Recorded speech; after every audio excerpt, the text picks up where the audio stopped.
Bonjour et bienvenue dans cette vidéo où on va voir quelque chose de très pratique et très utile, c'est-à-dire tout simplement traduire un thème WordPress et n'importe lequel. La plupart des templates que vous trouverez sur WordPress, en fait, vous pouvez changer pas mal d'éléments. Par exemple, là, vous voyez que j'ai pu lire l'article en français, mais la plupart du temps, on ne peut pas. Par exemple, le by, le nombre de vues, surtout ces éléments. Bon bref, vous comprendrez que c'est pas très pro, c'est même pas pro du tout. Et d'ailleurs, moi, je vais vous faire une confidence. Quand je le vois sur un blog, ça me rebute un peu. Donc, il est temps de changer le tout. Alors, comment on fait? Vous allez sur votre tableau de bord et vous allez dans Extensions. Là, vous allez cliquer sur Ajouter et vous tapez Translate. Vous allez trouver, donc en fait, il y a pas mal de plugins. Celui que je trouve le meilleur pour changer les petits mots, c'est TranslatePress. D'ailleurs, c'est pas anodin, il est très utilisé aussi. Donc, vous cliquez sur Installer. Et là, vous allez le chercher dans vos extensions. Vous le trouver ici et vous cliquez dans Réglages. Là, bon, la langue par défaut, c'est français. Et donc là, vous voyez que c'est apparu au-dessus de votre barre Traduction du site. Eh bien, vous cliquez sur Traduction du site. Et là, on va vous emmener directement sur le design, sur la page de votre blog. Et donc, vous voyez que là, à gauche, vous avez l'option pour changer. Ce que vous faites, c'est que vous vous baladez sur votre blog. Par exemple, là, il y a 6 minutes read. Vous voyez que où vous pouvez traduire. La plupart du temps, vous pouvez le traduire partout. Vous cliquez sur le petit pinceau et vous mettez, voilà, minute de lecture. Et donc, vous voyez que c'est automatiquement traduit. Donc, en fait, c'est parce que j'avais déjà installé le plugin, j'avais déjà mis mes traductions. Et donc, c'est pour ça que là, par exemple, vous voyez, tout s'est traduit naturellement. Et voilà donc pour ce petit tuto qui était relativement rapide. Hein. Et ah oui, je voulais vous montrer comment retirer le petit drapeau là, parce que ça n'a pas de sens dans la mesure où votre blog n'est pas traduit. Donc tout simplement, ce que vous faites, vous enregistrez bien sûr votre traduction, vous cliquez et vous retournez. Donc là, on va aller dans les paramètres de cette extension là. Et donc, il s'agit de TranslatePress. Donc vous mettez Réglages et forcer la langue dans les liens personnalisés, non. Utiliser un nom de la langue vivante, non. Code court.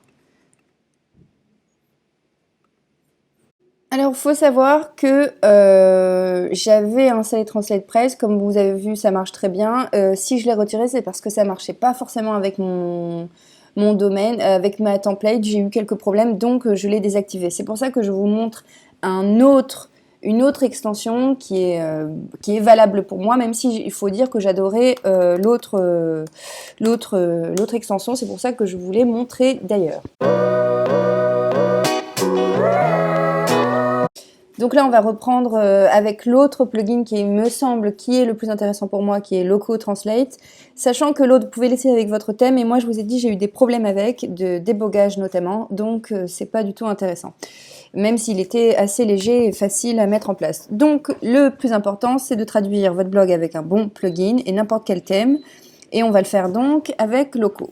Donc, comment ça marche Loco? Donc, vous l'installez sur votre extension. Ensuite, vous voyez à gauche Loco Translate. Donc vous cliquez sur thème et là donc moi j'ai 3 thèmes qui sont d'ailleurs que je ne devrais pas avoir, mais pour faire des tutos je les ai gardés. Bon, vous choisissez le thème actuel de votre site, normalement vous en avez qu'un. Bon, moi je l'ai déjà fait et selon le template que vous avez, vous allez avoir soit déjà un modèle configuré, soit vous ne l'avez pas. Si vous ne l'avez pas, c'est très simple, vous cliquez nouvelle langue. Moi c'est ce que j'ai fait en l'occurrence, donc c'est pour ça que j'ai mis français, mais vous avez simplement à faire nouvelle langue. Et vous cliquez sur français et ensuite, admettons, je le refais pour le tuto, eh bien vous aurez commencé la traduction. Parce que là, moi, comme on me le dit, ça existe déjà.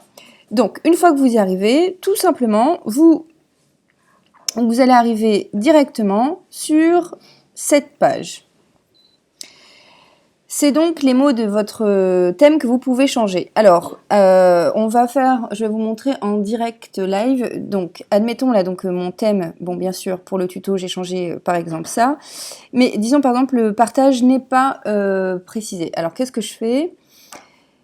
Vous voyez, c'est celui-là.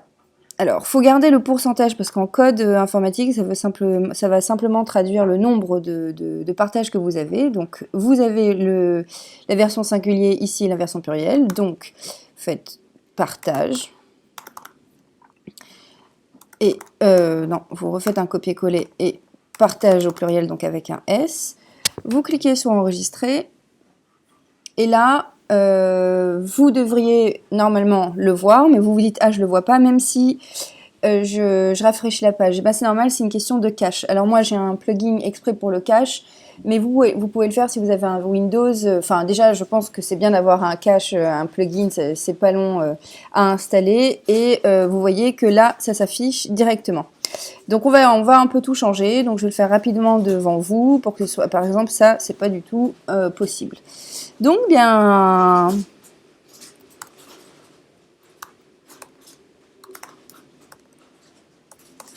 on le fait doucement.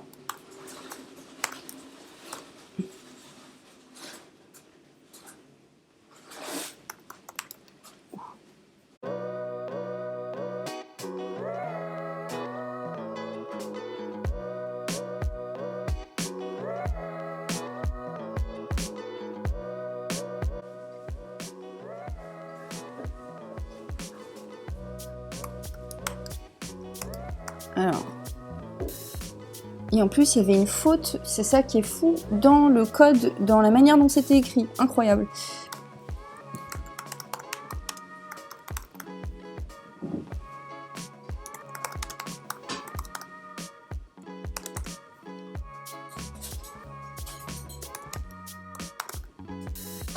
Non, ça c'est pas intéressant.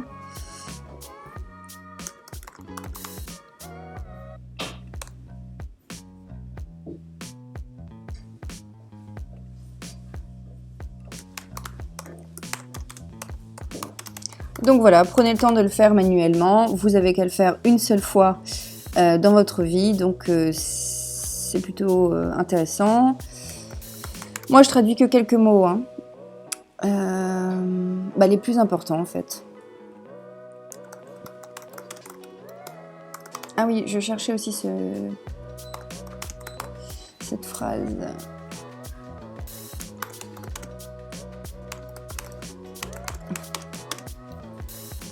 Et donc, on clique sur enregistrer, on synchronise, on repart sur la page, on rafraîchit, on purge le cache. Et là, on voit, ah oui, j'ai pas changé le bail, et puis cher et tout ça, mais on voit que, voilà, article précédent, prochain article, j'aurais dû mettre article suivant, donc, bon bref, je continue.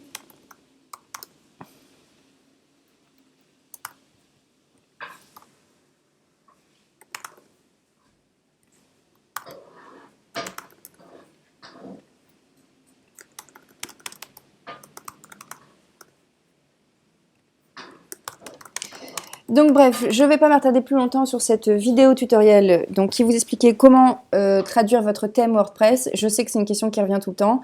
Donc voilà, vous savez maintenant, c'est avec Loco Translate. Et si vous voulez par hasard traduire vraiment tous vos articles, sachez que c'est différent. Vous pouvez le faire avec Loco Translate, mais il y a d'autres plugins peut-être qui sont encore mieux. Mais c'est pas le sujet de cette vidéo. Du coup, bonne chance, bon travail. Et si vous avez d'autres questions, n'hésitez pas.